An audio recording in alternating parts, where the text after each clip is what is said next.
La dimension dialogique intègre une réflexion sur la contradiction, qui peut paraître inhabituelle et déstabilisante dans une pensée analytique traditionnelle. Elle propose de considérer les logiques antagonistes, concurrentes et complémentaires, comme faisant partie intégrante d'un même système.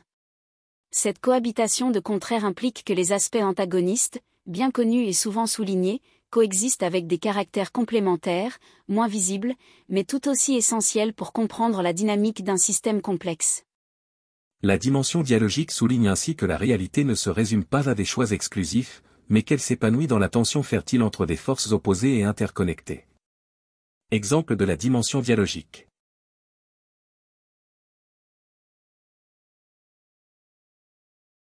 Autonomie-dépendance. L'individu moderne et l'accès à l'information. L'individu moderne peut sembler gagner en autonomie, grâce à l'accès presque illimité à l'information via Internet, renforçant ses capacités d'apprentissage et de prise de décision indépendante.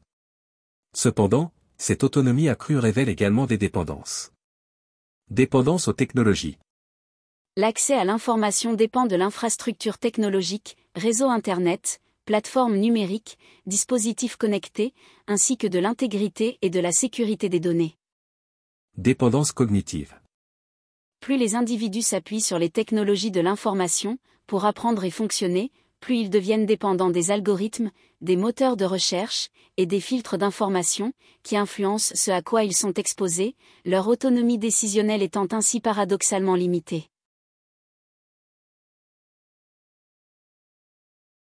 Autonomie-dépendance. Les énergies renouvelables.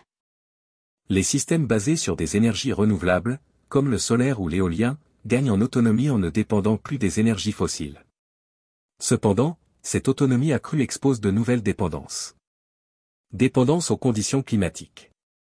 Les panneaux solaires dépendent du soleil et les éoliennes du vent, des éléments naturels incontrôlables, ce qui rend ces systèmes vulnérables aux variations météorologiques. Dépendance au stockage de l'énergie. Pour compenser l'intermittence des énergies renouvelables, ces systèmes nécessitent des technologies de stockage de l'énergie, comme les batteries, créant une dépendance à des infrastructures et des ressources qui sont limitées et coûteuses. Ordre-désordre.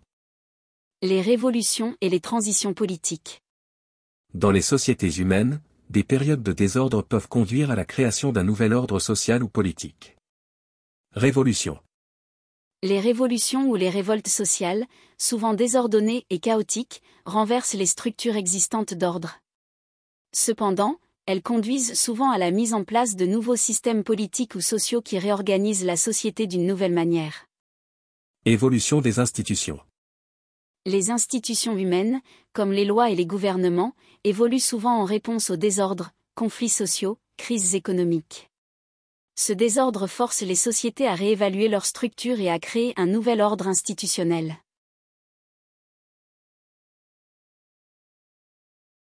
Ordre-désordre. L'apprentissage. Dans l'éducation, l'apprentissage n'est pas un processus linéaire. Erreur et apprentissage.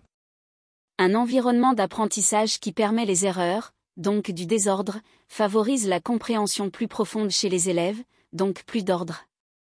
En faisant des erreurs, les apprenants explorent des solutions diverses, réorganisent leurs connaissances, et finissent par intégrer des concepts de manière plus durable.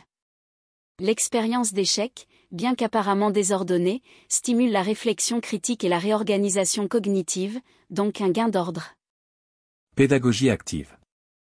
Les méthodes d'enseignement actives, qui incluent des projets, des débats ou des discussions non structurées, introduisent souvent une forme de désordre dans la salle de classe.